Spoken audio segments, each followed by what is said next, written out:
इसको चलाने की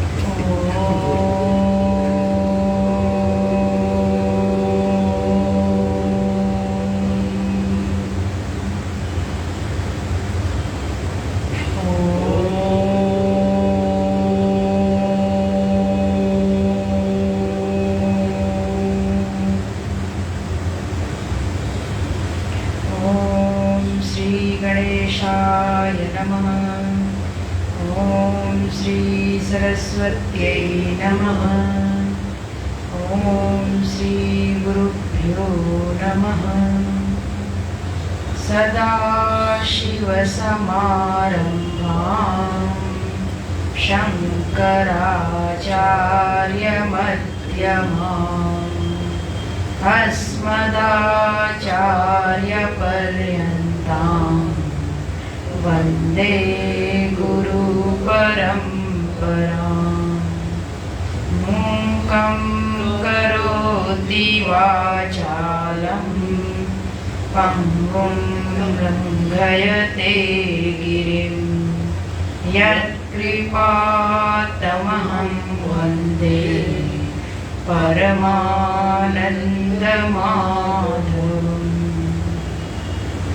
सानन्दमानन्दवने वसन्तम् आनन्दकन्दं हतपापवृन्दम्। वाराणसीनाथमनाथनाथं श्रीविश्वनाथं शरणं प्रपद्ये। श्रीविश्वनाथं शरणं प्रपद्ये। स्तोत्र पाठ कर लेते हैं।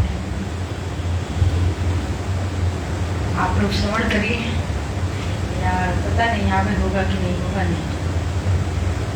गंगातरंगरमणीय जटाकलापं गौरी निरंतर विभूषितवामभागम् नारायण प्रियमनङ्गमदापहारं वाराणसीपुरपतिं भज विश्वनाथं। वाराणसीपुरपतिं भज विश्वनाथम्। वाचामगोचरमनेकगुणस्वरूपं वागीशविष्णुसुरसेवितपादपीठं। वामेन विग्रहवरेण कलत्रवन्तं। मेरी तरफ। वाराणसीपुरपतिं भज विश्वनाथं। वाराणसीपुरपतिं भज विश्वनाथं। भूताधिपं भुजगभूषणभूषिताङ्गं व्याघ्राजिनाम्बरधरं जटिलं त्रिनेत्रं।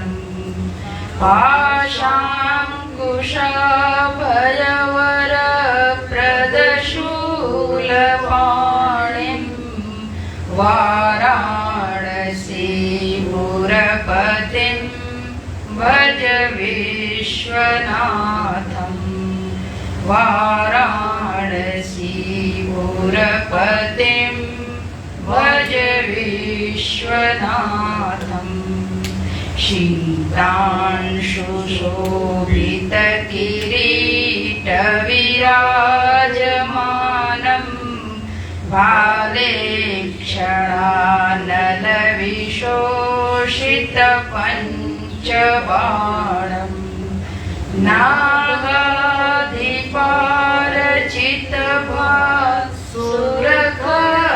नागाधिपारचितभासुरकर्णपूरं वाराणसीपुरपतिं भज विश्वनाथं वाराणसीपुरपतिं भज विश्वनाथं पञ्चाननं दुरितमत्तमतं गजानां नागान्तकं तनुजपुङ्गवपन्नगानां दावानलं मरणशोकजराटवीनां वाराणसीपुरपतिं भज विश्वनाथं वाराणसीपुरपतिं भज विश्वनाथं तेजोमयं सगुणनिर्गुणमद्वितीयम् आनन्दकन्दमपराजितमप्रमेयम् नागात्मकं सकलनिष्कलमात्मरूपं वाराणसीपुरपतिं भज विश्वनाथं वाराणसीपुरपतिं भज विश्वनाथम् आशां विहाय परिहृत्य परस्य निन्दां पापेरतिं च सुनिवार्य मनस्समाधौ आदाय हृत्कमलमध्यगतं परेशं वाराणसीपुरपतिं भज विश्वनाथं वाराणसीपुरपतिं भज विश्वनाथं रागादिदोषरहितं स्वजनानुरागं वैराग्यशान्तिनिलयं गिरिजासहायं माधुर्यधैर्यसुभगं करलाभिरामं वाराणसीपुरपतिं भज विश्वनाथं वाराणसीपुरपतिं भज विश्वनाथं वाराणसीपुरपतेस्तवनं शिवस्य व्याख्यातमष्टकमिदं पठते मनुष्यः विद्याश्रियं विपुलसौख्यमनन्तकीर्तिं सम्प्राप्य देतविलये लभते च मोक्षं सम्प्राप्य देतविलये लभते च मोक्षम्। ये स्तोत्र पिछले 5 दिनों से हम लोग चर्चा में चिंतन कर रहे हैं। शिव जी के स्वरूप का वर्णन है, शिव जी के गुणों का वर्णन है और आदेश है व्यास जी का। भगवान व्यास जी द्वारा विरचित है, आप लोग आ जाए हैं। व्यास जी के द्वारा ये विरचित है और शिव जी के तमाम जो गुण और लीलाओं का उन्होंने वर्णन किया है उसका संक्षिप्त रूप में संकलन करके एक स्तोत्र का रूप दिया। तो उसको चिंतन करते हुए हम लोग पहुँचे हैं 7वें के आगे। तो इसमें जो चिंतन किया गया है शिव जी के स्वरूप का वो ये है कि उनका गुण कैसा है, वो दिखने में कैसे है। शास्त्र सम्मत जो उनकी मूर्ति है उसका वर्णन किया गया है। तो कहते हैं आज जो बताएंगे वो बिल्कुल वह रूप बताएंगे कि आप साकार विग्रह में भी एक व्यक्तित्व की झलक दिखती है। वो कैसा दिखता है? भगवान शिव का स्वरूप सांप धारण किए हैं, जटाधारी हैं, गंगा जी हैं उनके जटाओं में, फिर सभी अंगों में विषधर प्राणी लिपटे हुए हैं, रुद्राक्ष धारण किए हुए हैं, मस्तक पर भस्म धारण किए हुए हैं। ये भस्म भी क्या है? पूरे प्रपंच को जला करके नष्ट कर दिया और उससे जो राख निकली उसको अपने मस्तक पे धारण, यही भस्म है। और शमशान में तो स्पष्ट ही है। तो हमने देखा, शुरू से हम देखते आ रहे हैं, आदि भौतिक रूप में भी स्पष्ट रूप से उनका वर्णन किया जा गया है और आध्यात्मिक रूप से भी उन सबके अर्थ निकल रहे हैं। आदि भौतिक रूप में भगवान शिव श्मशानवासी हैं, श्मशान में निवास करते हैं। श्मशान में जो शव जलाए जाते हैं उसकी जो राख है, चिता भस्म, उसको मस्तक पर धारण करते हैं। उसको उनको किसी और से काम नहीं है। कहते हैं उसी विभूति में सारी विभूति, वो विभूति उठाते हैं और दे देते हैं और जिनको दे देते हैं उनको सारा वैभव प्राप्त हो जाता है। तो देखते हैं रागादि दोष रहितम स्वजनानुरागम, राग आदि दोषों से रहित है। एक तो भगवान शिव का वर्णन प्रारंभ में नहीं है। राग आदि लगाने से होता है, राग जो है वो क्रमशः अविद्या से संबंधित होकर के 5 हो जाता है। पंचधा अविद्या है मूल में, अविद्या नहीं होती तो राग की उत्पत्ति नहीं होती। अविद्या के कारण ही हम अपने को परिच्छिन्न मानते हैं, अपने को एक दूसरे से पृथक मानते हैं। तो ज्ञान नहीं है, इसलिए मैं अपने को अखंड सत्ता अनुभव नहीं कर पा रहा हूँ। तो मैं अपरिच्छिन्न नहीं बल्कि परिच्छिन्न हूँ, मैं खंडित हूँ, मैं एक देश में हूँ, मैं एक देह में हूँ। ये मेरी मान्यता है। तो जो देह में मान्यता जुड़ी अविद्या के कारण, उसी से तुरंत एक नई चीज खड़ी होती है, अस्मिता। अहम अस्मि, अहम अस्मि, अस्मिता। तो करें अस्मि में भाव आया, अस्मि में अहम छिपा हुआ है। अस्मि उत्तम पुरुष की क्रिया है, इसमें अहम छिपा हुआ है। तो अहम अस्मि, मैं हूँ। लेकिन वो अस्मि कैसा? क्योंकि अविद्या के बाद ये अस्मिता क्लेश आया है, तो वो जितने को अपना मानता है वही मैं। तो पहले तो यह है कि हम लोग देह में मैं है, लेकिन जो हमारी वस्तुएं होती हैं, जैसे ये मेरी घड़ी, अगर इसको कोई उठा ले तो मेरा सामान खोया तो दुख किसको होगा? मैं को होगा। और ये होगा कि आज मैं ही विक्षिप्त हूँ और मैं ही खो गया। ज्यादा तादाद में तो मैं ही खो गया, वो कहाँ से मिले? उसी में मेरा प्राण बसता है। तो बाह्य वस्तु में भी आत्मबुद्धि होती है और देह में तो आत्मबुद्धि सिद्ध ही है, और विचारों में आत्मबुद्धि होती है। ये मेरे विचार हैं, मैंने इस योजना के तहत अपने विचार प्रस्तुत किए, ऐसा होना चाहिए, और मेरे विचारों का समर्थन किसी ने नहीं किया, तब तो बहुत कष्ट है। संभव है 2 लोगों ने कर दिया, 4 लोगों ने नहीं किया, तो वो 2 लोग मेरे अपने हो गए। और उन दोनों लोगों के साथ हम बातचीत करके कहने कि ये जो 4 हैं ये बिल्कुल ठीक नहीं है, ये अस्मिता क्लेश है। यानी कि जहाँ से तो विचारों में भी कोई खंडन करता है तो लगता है चोट मुझे लगती है, मेरी भावनाओं को कोई ठेस पहुंचाए तो चोट मुझे लगती है।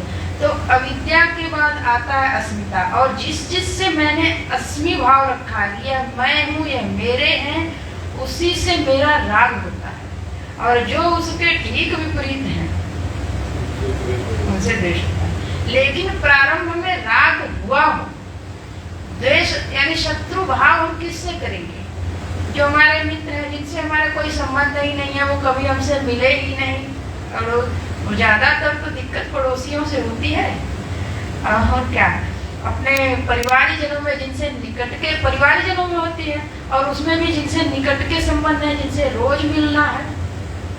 तो जिनसे जितना अधिक राग होता है, वहीं पे मान्यता के खंडन से भावनाओं को ठेस पहुंचाने के कारण, यानी अस्मिता पे चोट पहुंचे। मूल में है कि मेरे को चोट पहुंचती है। इसीलिए बृहदारण्यक श्रुति में आता है कि सभी लोग एक दूसरे से प्रेम करते हैं। पिता पुत्र से प्रेम करता है, पिता अपनी बेटी से प्रेम करता है, पति पत्नी से प्रेम करते हैं, लेकिन मूल में विचार किया जाए तो सब अपने लिए ही प्रेम करते हैं। और चूंकि अपने से संदर्भित प्रेम है तो उनको कष्ट होता है, तो अपने को कष्ट होता है, क्योंकि वो अगर कष्ट में होंगे, हानि में होंगे, उनका शरीर ठीक नहीं होगा, तो कल को मेरी सेवा में उपलब्ध नहीं होंगे। तो सभी अपने लिए ही एक दूसरे से प्रेम करते हैं। हम सभी लोगों से संबंध क्यों बनाए हैं? ताकि हमारा कार्य चलता रहे। सत्संग होता है तो इसमें भी श्रोताओं की जरूरत पड़ती है। तो श्रोताओं से प्रेम क्यों होता है?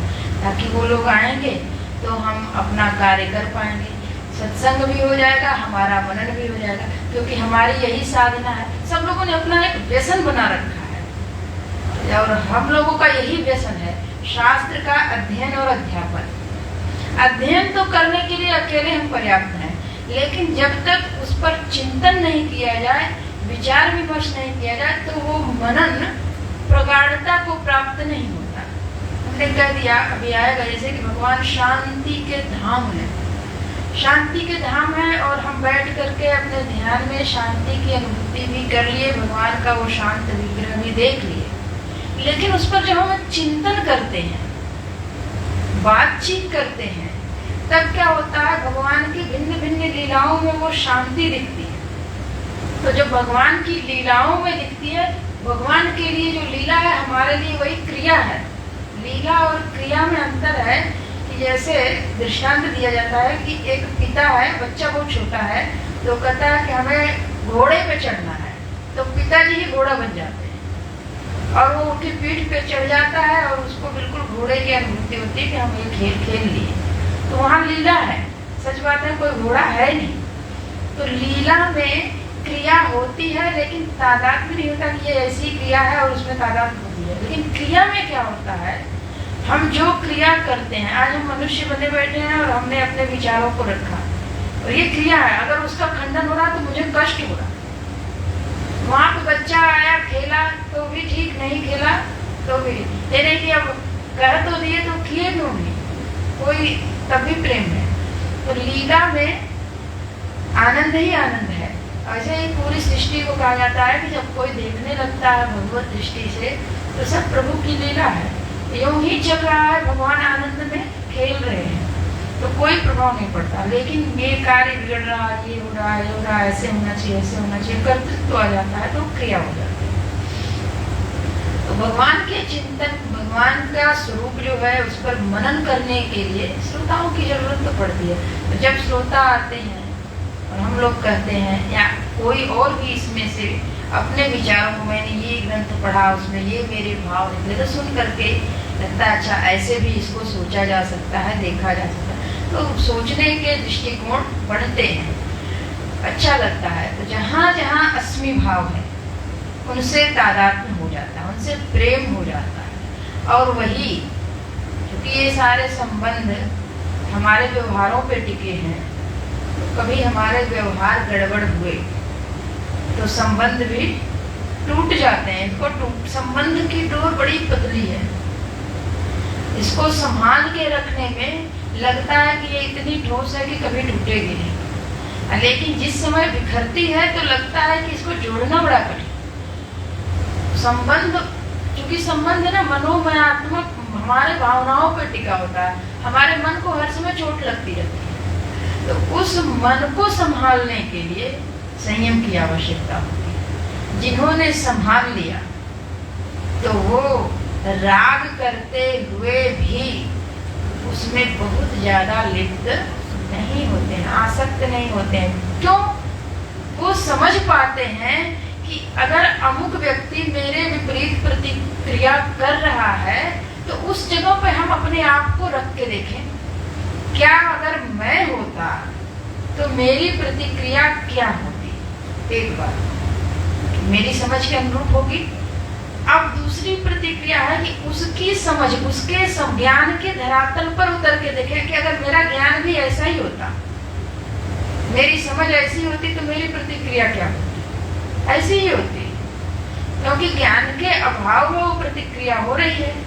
तो जब ज्ञान के अभाव में हो रही है, समझ के अभाव में हो रही है, तो हर कोई तो ज्ञानी है ही। तो अच्छा है कि धीरे धीरे उस ज्ञान में वृद्धि की जाए, जैसे भी बने।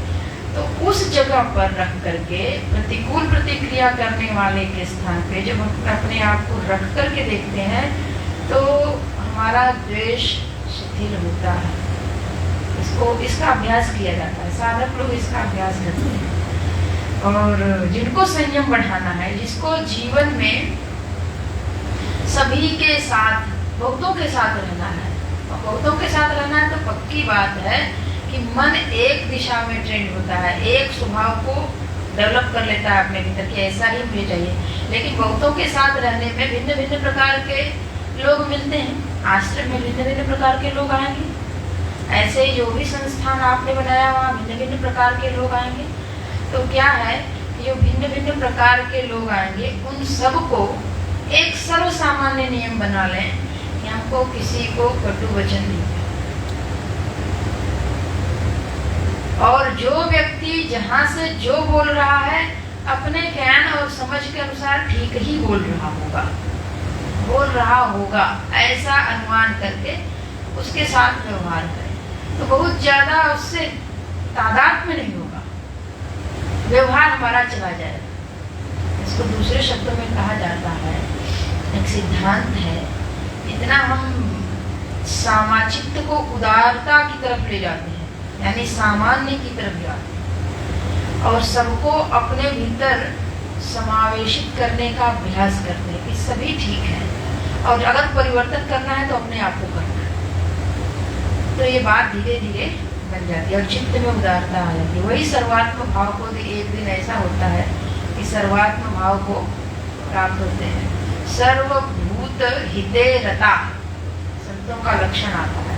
तो सभी भूतों के हित में रत रहते हैं, लगे रहते हैं, संलग्न रहते हैं कि सबकी भलाई हो जाए, सबका अच्छा होवे।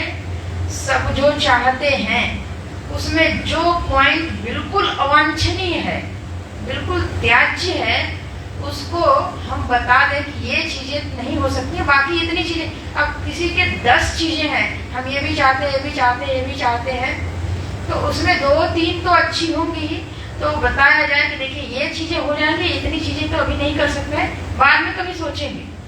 तो उनको लगेगा कि चलिए कम से कम मेरा कुछ तो मान रखा गया, सबको मान की पड़ी है, मेरा सम्मान हो, मेरे भावों को, मेरे विचारों को आदर दिया जाए। तो ऐसे करके धीरे धीरे ये साधना करनी पड़ती है और अंत में जाकर के एक परिणमित होता है सर्वभूत हिते रता, समस्त प्राणियों के प्रति दया का भाव, करुणा का भाव आता है। लेकिन यदि आसक्ति वाला पार्ट है, ये मेरे हैं और इनके विचार मुझसे मेल खाते हैं, तो जिस दिन मेल नहीं खाएंगे, आएगा कभी ना कभी वो समय आएगा, तो जिस दिन आएगा उस दिन बहुत झटका लगता है। इसीलिए माता पिता से अगर संतान में कभी दुराव आ जाता है तो जो संबंध टूटते हैं, क्योंकि वो बहुत घनिष्ठ संबंध होता है, उसको जोड़ना बड़ा कठिन है। उनको लोग समझाते रहते हैं, कहते हैं कि अब वो समझने वाले नहीं है, उनको कुछ भी कहा जाता है कि हम अपने स्तर से देख चुके हैं, हम लोग तो रोज बैठते थे, ये टूटा जो है वो एक दिन में नहीं टूटा है। तो ये सब कहा करके तो घनिष्ठ संबंध, घनिष्ठ राग जितना होगा, द्वेष भी उसी एवज में होगा, उसी दिन हो जाएगा, पहले दिन से ही। तो राग के बाद द्वेष आता है, तो अविद्या, अस्मिता, राग, द्वेष, अभिनिवेश। अभिनिवेश है हमेशा छूटने का भय, छूटने का भय, छूटने का भय। इसको दूसरे शब्दों में कहना है, जब मृत्यु होती है तो पूरा तरह से शरीर छूट जाता है, तो हर समय ये छूटने का भय कि अब छूट जाएगा, फिर कभी नहीं मिलेगा, छूट जाएगा, ये भय बना रहता है। तो हर वस्तु अनित्य है, इसलिए भय बना ही है। तो ये सारे के मूल में बैठी है अविद्या। कहते हैं रागादि दोष रहितम। भगवान शिव इन सारे दोषों से रहित है। और दूसरे अर्थों में, दूसरे शब्दों से जोड़े हम, स्वजनानुरागम रागादि दोष रहितम, तो जो भगवान के भक्त हैं, स्वजन जो उनके स्वयं के हो गए हैं, उन भक्तों में राग आदि दोष नहीं होते हैं। उन्होंने साधना करके इसको निकाला है। साधना करने के में क्या किया है? तो कहते हैं कि उन्होंने स्वयं ये आत्मनिरीक्षण किया है कि मेरे भीतर कौन कौन से दुर्गुण हैं, कौन कौन आसुरी प्रवृत्ति है, जो प्रवृत्ति शास्त्र के विरुद्ध है। भगवान कहते हैं शास्त्र में सब बताया गया है, दैवी संपदा भी बताई गई है और आसुरी संपदा भी बताई गई है। दैवी संपदा मेरे समीप लाती है और आसुरी संपदा मुझसे दूर करती है। तो जो आसुरी संपदा है उसको हम दूर करें। और बड़े इसमें विवेक की जरूरत है। जैसे हम लोग दृष्टांत ले लें क्रोध का। क्रोध को ऐसे कहा जाए तो आसुरी संपदा है, जीवन में क्रोध नहीं होना चाहिए। लेकिन विवेक करने के बाद ये तय होगा क्रोध को हम किस भूमि में बैठ करके देख रहे हैं। माता पिता और गुरु,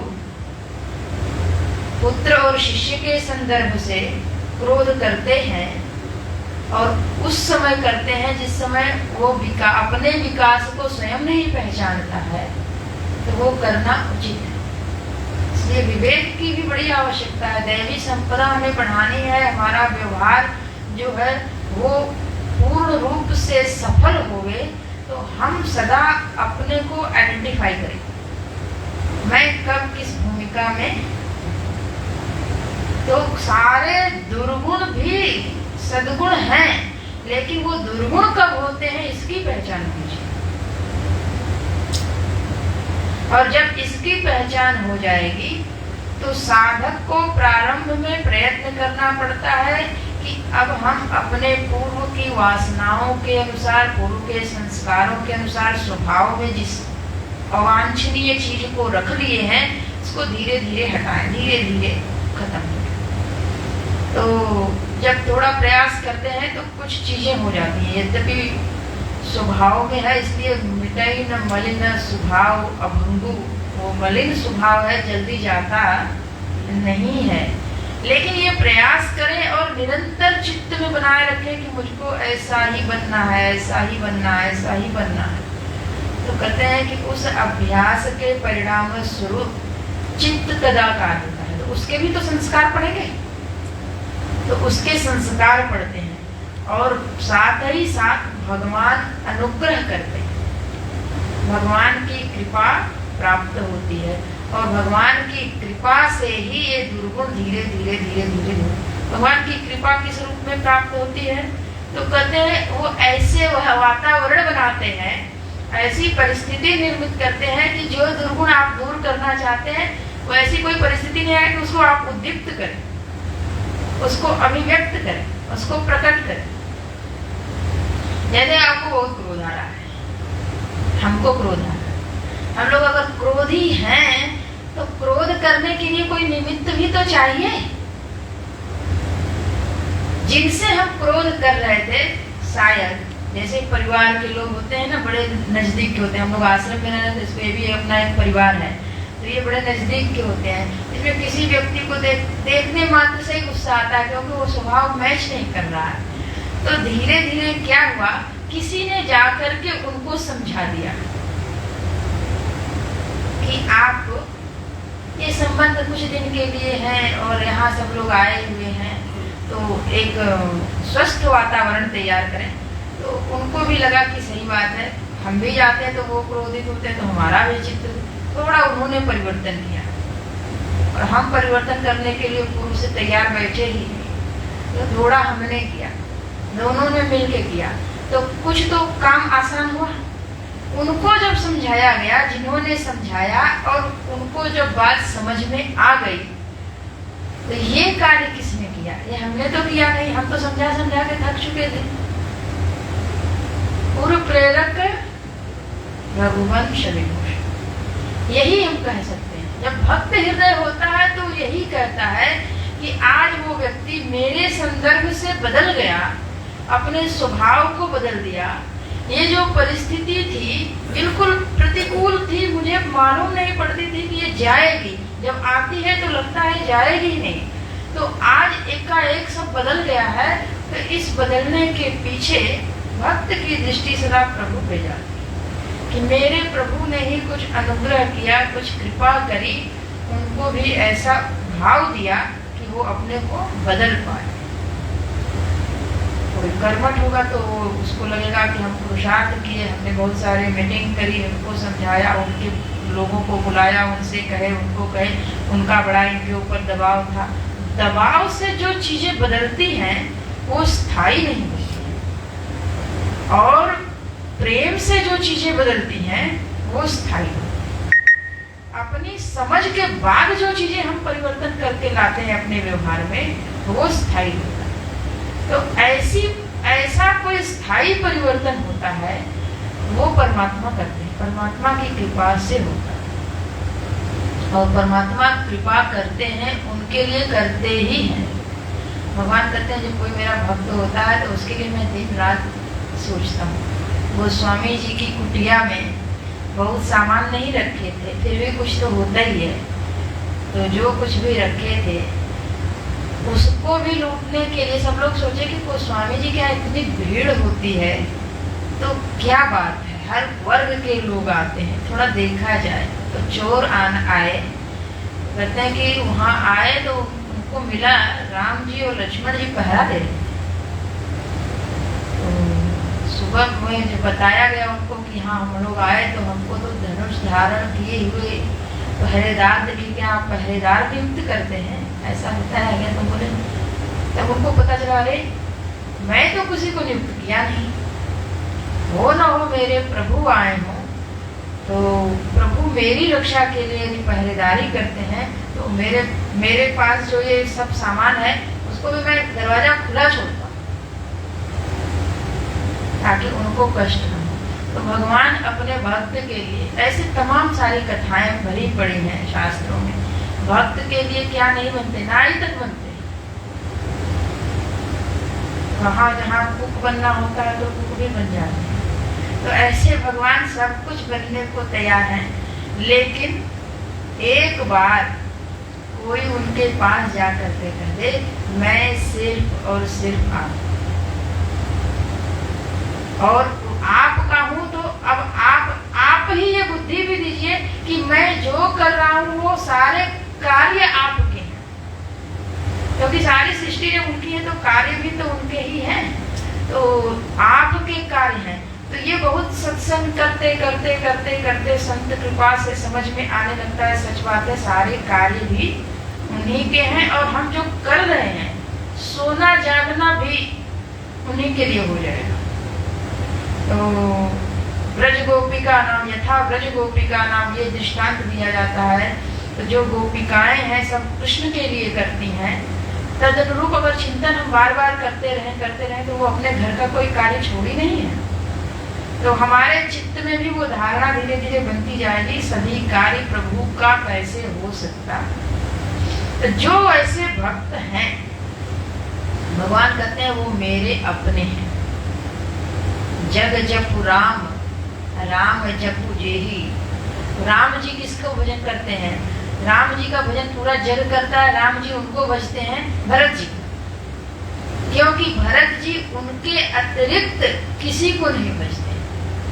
उनको भगवान श्री रामचंद्र जी के चरणों में प्रीति के अतिरिक्त कुछ नहीं चाहिए। राम जी की प्रसन्नता चाहिए, राम जी के चित्त में जिस कार्य को करने से शांति मिलती है हम वही कार्य करेंगे, वही रहनी रहेंगे।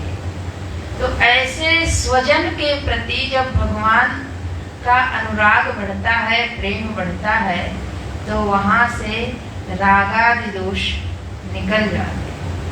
प्रारंभिक तैयारी साधक की होती है कि हम प्रभु के बने और इन दोषों से निवृत्त हों, और बाद की जो सफलता में सहयोगी बनते हैं वो प्रभु बनते हैं।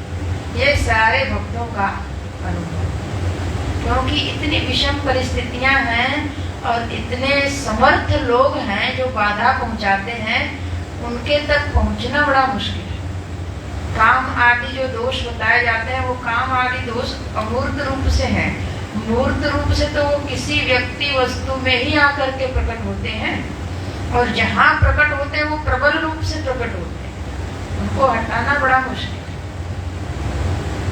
तो स्वामी जी विनय पत्रिका में एक पद लिखते हैं कि अघ अनेक अवलोकी आपने, मैं अपने भीतर जब देखता हूँ तो अनेकों पाप भरे पड़े, तो अनघ नाम अनुमानी डरो, और आप कैसे हैं? निष्पाप है। तो रामचंद्र रघुनायक तुम सो हूँ विनती के ही भांति कर। हे प्रभु, हम आपसे किस प्रकार से विनती करें? सारे गलत कार्य तो हम भी करते हैं, क्योंकि वो सारी चीजें अपने में दिखने लगती हैं। तो भगवान आश्वासन देते हैं, आप मेरे सन्मुख हो गए, इतना स्वीकार कर लिया और इतना भी जान गए कि मुझको क्या रुचता है, मुझको क्या भाता है, मुझे क्या पसंद है। मेरी पसंद जो है आपकी तैयारी हो गई है कि अब हम वैसा बनना तो चाहते हैं, लेकिन समर्थ नहीं है, तो वो सामर्थ्य हम देंगे। यही भक्ति, भक्ति में भगवान का बहुत बड़ा आश्रय, और भगवान करते हैं रागादि दोष रहितम स्वजनानुरागम वैराग्य शांति निलयम गिरिजा सहायम। भगवान शिव कैसे हैं? तो कह रहे हैं वैराग्य की प्रतिमूर्ति है। कह रहे हैं वैराग्य की प्रतिमूर्ति का तात्पर्य है जिनको कहीं भी राग ना हो, कहीं भी आसक्ति ना हो, और बहुत ज्यादा संग्रह ना हो। यहाँ बहुत अपरिग्रह होता है तो वैरागी संत है, इनके पास कुछ भी नहीं, मक्कड़ संत है। तो भगवान शिव के पास क्या है? श्मशानवासी, रहने के लिए एक महल भी नहीं। माता पार्वती जी ने बड़ा आग्रह किया तो वो बनाए, लंकापुरी बनाए, वही एक बनाए थे पूरी, वो भी रावण ने मांग लिया, तपस्या करी और मांग लिया, तो भगवान दे दिए। और श्मशान में निवास करते हैं। भोजन के लिए भी कोई विशेष व्यवस्था नहीं कर रखे हैं कि चलिए रोज हमारी यहीं भोजन की व्यवस्था है, जब साधना से उठेंगे, जब मन उठेगा भोजन करने की जब जरूरत पड़ेगी तो ये ही जगह है, ऐसा कुछ भी निश्चित नहीं है। हाँ, माता अन्नपूर्णा जी हैं, वो कहाँ से लाएंगे मुझे पता नहीं है, मुझे माता अन्नपूर्णा जी के पास जाना, भिक्षाम देगी। भिक्षा लेने के लिए माता अन्नपूर्णा जी के पास जाते हैं और वो पात्र देते हैं, वो भी बोलते हैं कि खोपड़ी कपाल होता है, उसी में ले लेते हैं। तो श्मशान में आए दिन कुछ न कुछ वहाँ पे पड़े ही रहते हैं, कोई उठा लेते हैं। ये उनका भौतिक रूप है भगवान जी का, वैराग्य के प्रतिनिधि।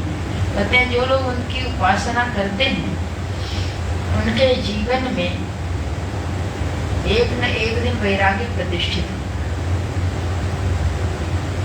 वैराग्य प्रतिष्ठित होता है और उनको वैराग्य में रहना अच्छा लगता है।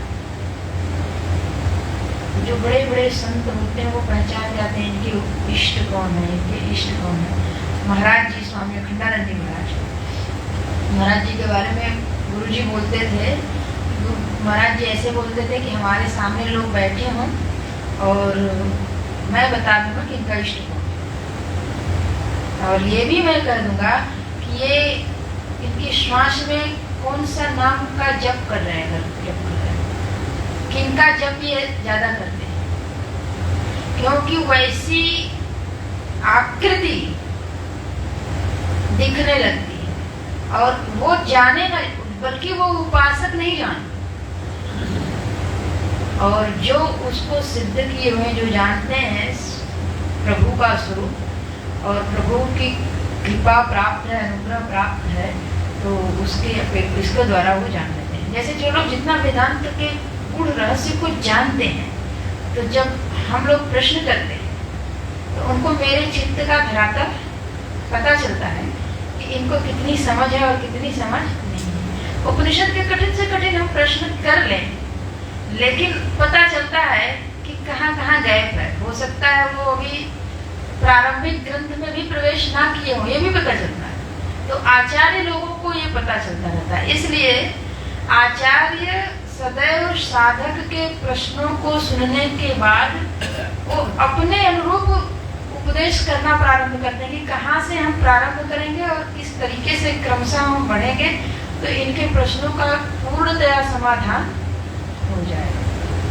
तो भगवान शिव श्मशानवासी, उनके पास रहने के लिए वो एक खप्पर मात्र है और जाते हैं माता अन्नपूर्णा जी के पास, वहाँ से भोजन प्राप्त करते हैं और उनके पास कोई संग्रह परिग्रह नहीं है।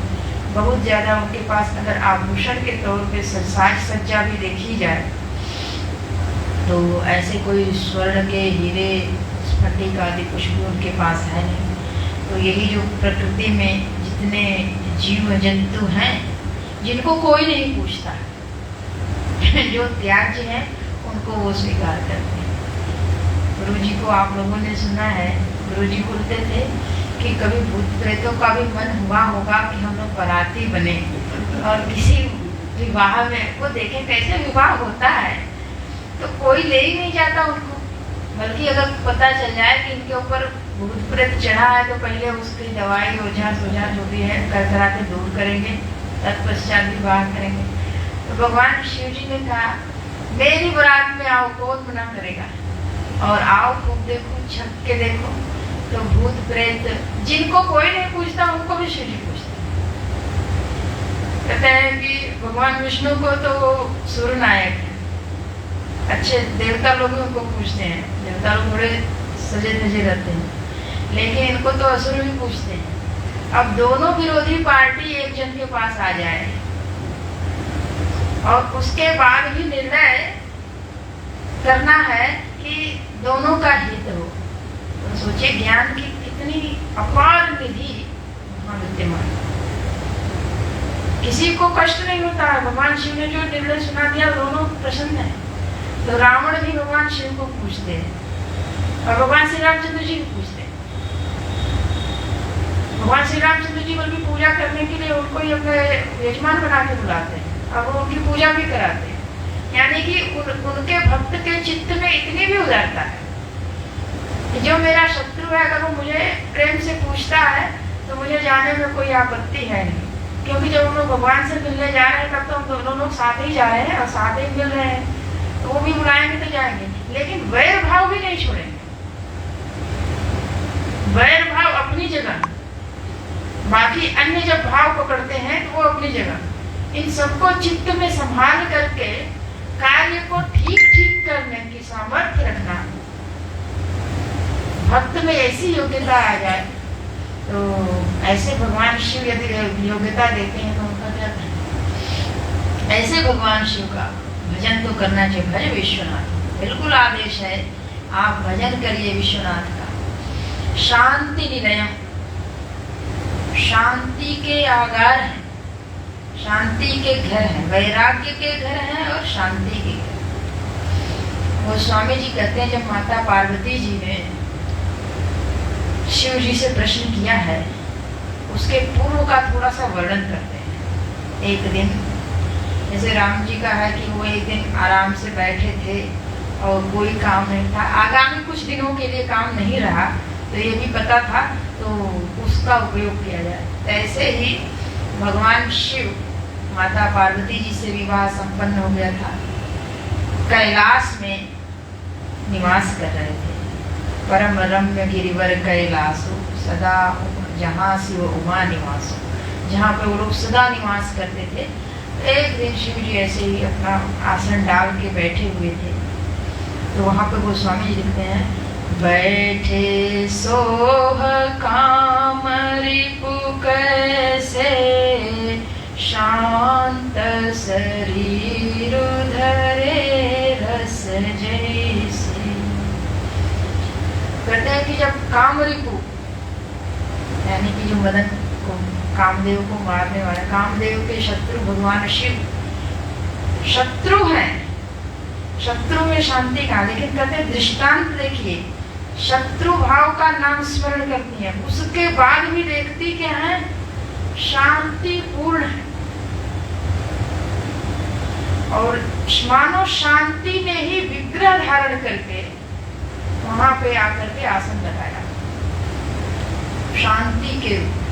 कहते हैं समुद्र गंभीर होता है, बिल्कुल शांत है, उपमा ही दी जाती है, और ऊपर क्या है, इतनी तरंगे हैं कि कभी शांत होता ही नहीं, दिखता ही नहीं। तो कहते हैं कि वो जो ऊपरी दिखावा है, वो जो लोग गंभीर हैं ना, वो गंभीरता को पहचानते हैं और पहचान करके जानते हैं कि ये ऊपर से बोल तो रहे हैं, लेकिन सच बात है भीतर इनके कुछ नहीं है, और भीतर से ये इन बातों को लेते नहीं। जैसे हमारे बड़े पूज्य गुरु जी, वो तो हमेशा मुस्कुराते बोलते रहते हैं, वो कभी किसी को डांटते, कोई डांट भी नहीं लेता है, क्योंकि वो उसमें में कभी उनको देखा ही नहीं। तो हर समय उनके साथ रहने से दूसरे प्रकार की ऊर्जा मिलती है, और जिनका मन कदाचित खिन्न भी है तो वहां जाने से प्रसन्न हो जाता है, और जब तक वहां रहे वहां से आने के बाद भी प्रसन्न रहता है, और जब उसका स्मरण कर ले तो प्रसन्नता आ जाती है, तो वो व्यक्तित्व में चला गया है।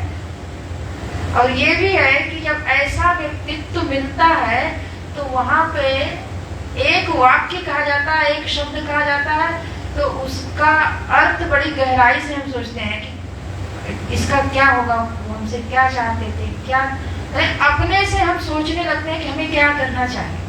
उन्हें बहुत उपदेश करने की जरूरत नहीं है, लेकिन जो बिल्कुल गंभीर नहीं है, बिल्कुल शांत नहीं है, साधना का कोई बल नहीं है, वो आए दिन कुछ कुछ कहते रहते हैं, ऐसे कर दीजिए, वैसे कर दीजिए, आप कहते रहिए और हम सुनते रहते हैं, कोई फर्क नहीं पड़ता। तो भगवान शिव शांत हैं, अपने स्थान पे समाधिस्थ हैं, लेकिन उनकी सृष्टि में जो उनके भक्त हैं, जो उनकी कृपा पाना चाहते हैं, वो उनके आदेश उसी शांत विग्रह से समझ लेते हैं, और समझ करके कितनी भी कठिन परिस्थिति हो, कितना भी वो कठिन लगे कि संभव नहीं है मुझसे करना, लेकिन वो प्रयत्न करते हैं, क्योंकि प्रभु की प्रसन्नता तो चाहिए, प्रभु की कृपा चाहिए। इसलिए वो बिना कहे वहां से सुनते हैं, समझते हैं। वो मौन व्याख्या है, और वो मौन व्याख्या से अपने जीवन को सुधारते हैं। तो एक तरह से वो अपने आचरण से उपदेश करते हैं, शांत। और उसी शांति की दशा को देख करके माता जी ने कहा कि ऐसे शांत सरोवर में अगर कंकड़ डाला जाएगा तो बात बन जाएगी। जब चित्त, और वो भी कैसी जगह डाला जाए जो उनके लिए बड़ा आनंदमय हो, रमणीय विषय हो। तो ये तो उनके प्रभु थे, इष्ट ही थे, जिनके बारे में मुझे शंका हुई थी। तो उसी इष्ट का स्मरण कराया जाए तो वो इस समय उपदेश कर सकते हैं। तो माता जी ने वैसी परिस्थिति में प्रश्न किया, तो जिस समय भगवान संहार का रूप लें उस समय प्रश्न नहीं।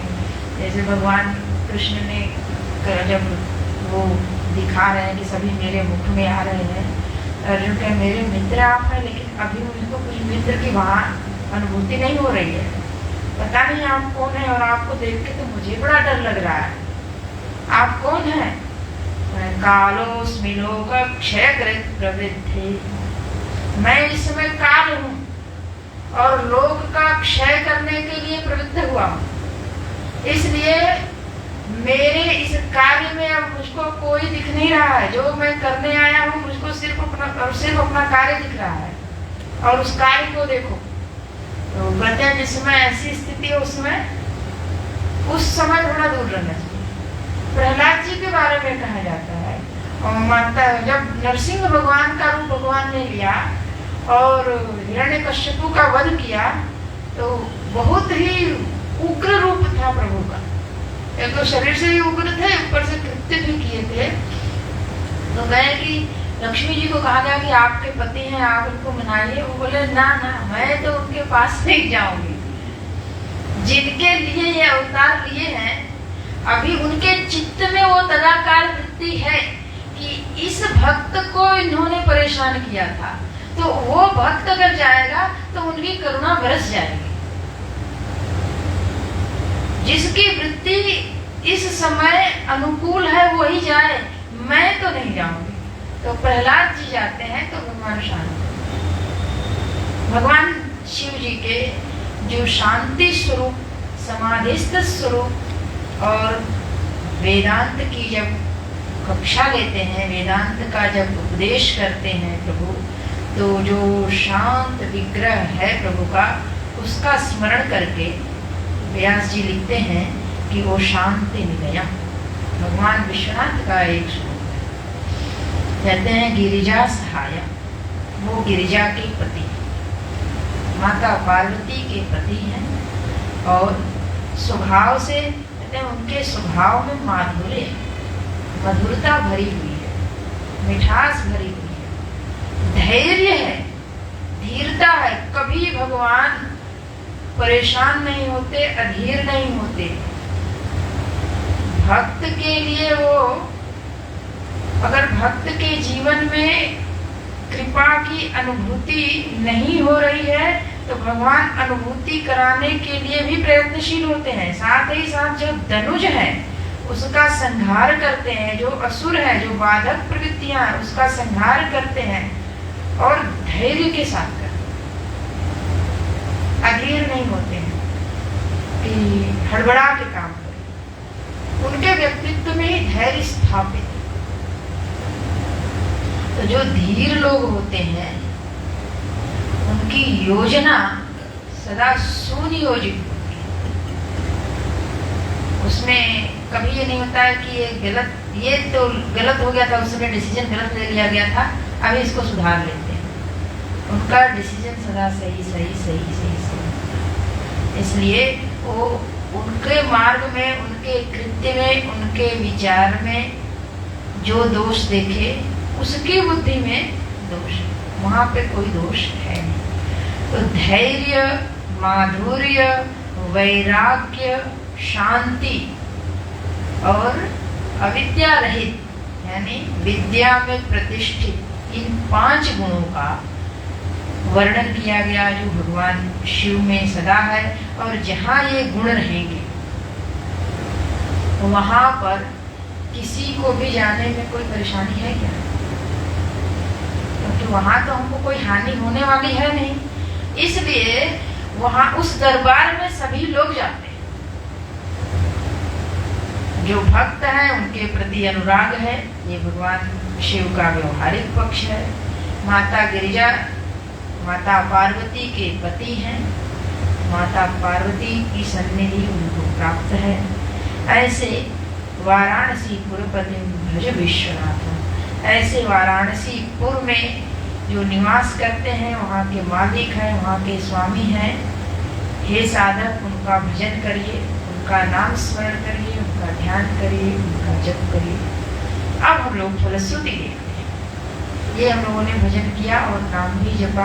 सावन के महीने में जो जपता है भगवान उसके ऊपर विशेष कृपा करते हैं। एक काल का अपना प्रभाव होता है, जो हम अन्य देश अन्य काल में करेंगे और सावन के महीने में करेंगे तो अन्य समय की अपेक्षा से इस मास के किए गए जब तक ध्यान के तरफ भगवान शिव की दृष्टि अधिक होती है और अनुग्रह अधिक होता है, ये स्पष्ट है। दूसरा बात है, काल के से अच्छा देश का भी अपना एक प्रभाव है। तो जब हम तीर्थ क्षेत्र में करते हैं तो उसका प्रभाव विशेष होता है और तीर्थ क्षेत्र से इतर स्थान पे करते हैं तो उसका प्रभाव अलग होता है। तो हम लोगों का प्रारब्ध है, हम लोगों का भाग्य है, क्योंकि प्रारब्ध से स्थान मिलता है, प्रयत्न से कार्य होते हैं।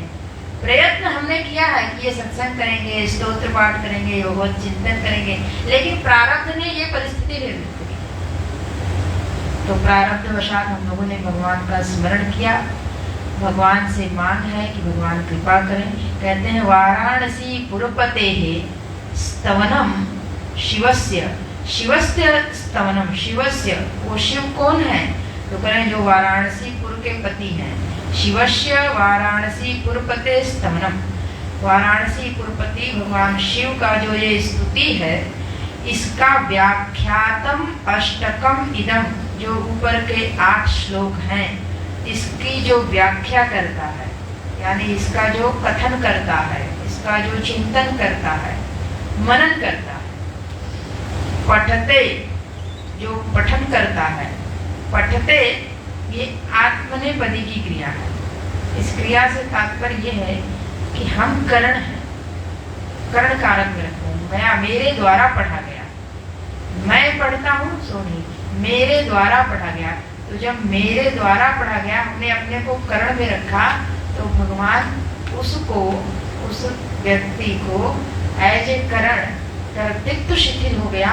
तो कहते हैं जिसने अपने कर्तृत्व को शिथिल कर दिया, तो उसको तो हम सहज स्वीकार करेंगे। सबसे ज्यादा तो अहंकार वहीं भरा है, मैं नहीं, मेरे द्वारा। और जब मेरे द्वारा किया गया, तो मेरे द्वारा जो ये बना, ये कार्यकरण संघात है, ये बनाया किसी ने है, उस संघात को मैंने वहां लगा दिया, जिन्होंने बनाया है, मेरे द्वारा किया गया। भगवान स्वयं कहते हैं, जब हम करते हैं मया प्रकृति, प्रकृति मेरी है, मैं स्वयं कैसा हूं, तो निर्गुण निराकार। ऐसे ही यहाँ पे इसको कह करके हमको ये बोध करा रहे हैं, आप ये जाने रहिए कि जब आप ये कृत्य कर रहे हैं, तो आप सोपाधिक हैं, आप कार्यकरण संघात वाले हैं, उपाधि के सहित हैं। और वो उपाधि हमेशा, अभी हम लोगों ने देखा, जो संघात होता है वो दूसरों के लिए होता है, तो ये किसके लिए कर रहे हैं? तो प्रभु के लिए कर। मेरे द्वारा पढ़ा गया, कर्तृत्व शिथिल है। पढ़ते मनुष्य, जो मनुष्य इसको पढ़ता है, इसका वाचन करता है, कथन करता है, इस पर मनन करता है, भगवान के इसी रूपों को चिंतन करता है, तो क्या होता है? कह रहे हैं कि भगवान शिव की कृपा से विद्या, विद्या की प्राप्ति होती है। लौकिक विद्या चाहे तो लौकिक विद्या की, अलौकिक चाहे तो अलौकिक विद्या की। श्रियम, श्री माने होता है धन वैभव, सभी प्रकार के धन वैभव, सब में हम विपुल शब्द जोड़ लेंगे। विपुल माने बहुत, इतना अधिक जिसकी कोई गणना नहीं है। कीर्ति, अनंत कीर्ति, कीर्ति को गुरु जी ने बढ़िया किया, कीर्ति यानी कीर्तन। जब कीर्तन होता है तो हम लोग भगवान राम का नाम, आपकी कीर्ति बढ़ेगी, यानी आपका कीर्तन होगा, आपके जो आचरण है, आपके जो व्यक्तित्व है, आपका जो चरित्र है, आपकी जो पहचान है, आप जो चाहते हैं कि मेरे को इस रूप में पहचाना जाए और सब लोग पहचाने। हम सभी लोग चाहते हैं, मन में एक लोकेशा बनी हुई है कि हमको एक भक्त के रूप में, या मुझको, जैसे हम अपने को कहें तो मुझको एक ब्रह्मचारिणी के रूप में मैंने ये वेश लिया है, तो लोग ये पहचाने कि मैं इसमें प्रतिष्ठित भी हूँ। मुझको एक अच्छी साधिका के रूप में लोग देखें, ऐसे मुझको, मैं जो कार्य कर रहा हूँ उसमें लोग दोष ना देखें, मैं इस कार्य में अत्यंत कुशल हूँ, ऐसा जाने, और उस कुशलता में वृद्धि हो। विद्या पहले कहें तो उनकी कृपा से आएगी, अगर नहीं है तो वो कुशलता बढ़े और लोग मुझको इसी रूप में पहचाने तो स्वयं तक न रखें, इतना पहचान जाए कि अब उनके चित्त में जैसे ही वैसे कार्य के प्रति चिंतन कर बात कहने को आए, तो एज एग्जाम्पल मुझे रखें, इस कार्य के संदर्भ में उनको स्मरण करिए, उनसे थोड़ा राय लीजिए, उनके जीवन को देखिए कैसे वो सफल हुए। तो करें ऐसे अनंत कीर्ति, उनकी कीर्ति बढ़ती है, क्योंकि भगवान उनकी कीर्ति को बढ़ाते हैं, उनके भीतर इन सारे चीजों को स्थापित करते हैं। संप्राप्य, ये सम्यक रूप से प्राप्त करके, प्राप्य, यह प्राप्य लगता है तो प्राप्त करके अभ्युदय की प्राप्ति हो गई। इसको प्राप्त करके वो अपने जीवन में संतुष्ट होते हैं और उसी संतुष्टि के परिणाम स्वरूप अंत में जिज्ञासु होते हैं। क्योंकि जब धर्म की परिपक्वता इसी में है, धर्म का परिणाम इसी में है कि हमारे जीवन में धर्म प्रतिष्ठित है, जो हमें वैराग्य की तरफ ले जाए। धर्म से विरति, धर्म जीवन में प्रतिष्ठित हो, उसके परिणाम स्वरूप जीवन में वैराग्य न आए तो धर्म में अभी कमी है, तो वैराग्य आएगा और उस वैराग्य की भूमि पे चित्त में तत्व के प्रति जिज्ञासा बढ़ेगी और तत्व के प्रति जिज्ञासा बढ़ेगी तो जिज्ञासा हमें किसी गुरु के समीप ले जाने को बाध्य करेगी और जब गुरु के पास हम जाएंगे तो लभते च मोक्ष,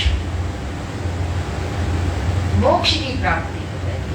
तो इस स्तुति मात्र के पढ़ने से, तो इतना ही पढ़िए, इतने में ही भगवान शिव जी के जितने स्वरूप का वर्णन है उसको धीरे धीरे पढ़ने से उसके अर्थ के प्रति इच्छा जगेगी, तो अर्थ समझेंगे और अर्थ को समझने के बाद तदनुरूप भगवान के स्वभाव का, गुणों का चिंतन होगा, तो भगवान अपने उन्हीं स्वभाव के कारण आपके ऊपर अनुग्रह करेंगे और अनुग्रह करके अभ्युदय देंगे। अभ्युदय यानी धर्म अर्थ काम, अभितः उदय, आपका सर्वत्र उदय होगा, सब जगह उत्थान को प्राप्त करेंगे, उन्नति को प्राप्त करेंगे और अंत में जब उन्नति होते होते ब्रह्मलोक यानी ब्रह्मा जी वहां तक जब पहुंचेंगे तो उसके ऊपर का जो लोक है, जो स्थायी है, शाश्वत है, नित्य है, वो दिख जाएगा। दृष्टांत दिया जाता है ना, कोहरा में जब हम चलते हैं तो आगे का तो थोड़ी दूरी दिखता है, तो हमको जहां जाना वहां तो दिख ही नहीं रहा, कैसे जाएं?